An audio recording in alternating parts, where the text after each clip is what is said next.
Registered Retirement Savings Plan, RRSP. If a taxpayer was holding RRSP plan and taxpayer passes away, there are two options. If a deceased taxpayer has a surviving spouse or a dependent child who's under age of 18 or infirm or disabled, then the fair market value of the funds can be transferred to the surviving spouse or dependent child.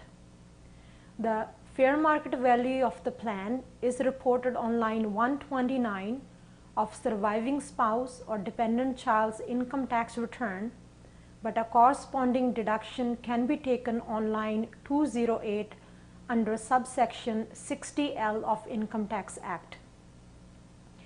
Also, if a deceased taxpayer has any RRSP contribution limit left, a legal representative can make spousal RRSP contribution to reduce final taxes payable.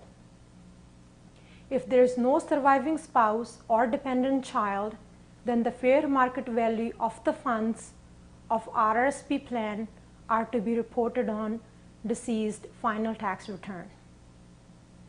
Now let's talk about a registered income fund. The rules for registered income fund are the same as rules for RRSPs. The difference is income is reported on line 129 when it's from RRSP plan, and income is reported on line 130 if it's coming from registered income fund. Again, if there is a surviving spouse or dependent child, the entire amount of registered income fund can be transferred to surviving spouse or dependent child. And when there is no surviving spouse or dependent child, the entire amount of registered income fund is reported on deceased final tax return on line 130, and final taxes are payable. Now let's talk about a few other things, which are Homebuyers plan and Lifelong Learning plan. Both of these plans have same rules. The rules are, if a deceased taxpayer had some unpaid repayments, then the surviving spouse can elect to make those payments into Homebuyers plan or Lifelong Learning plan.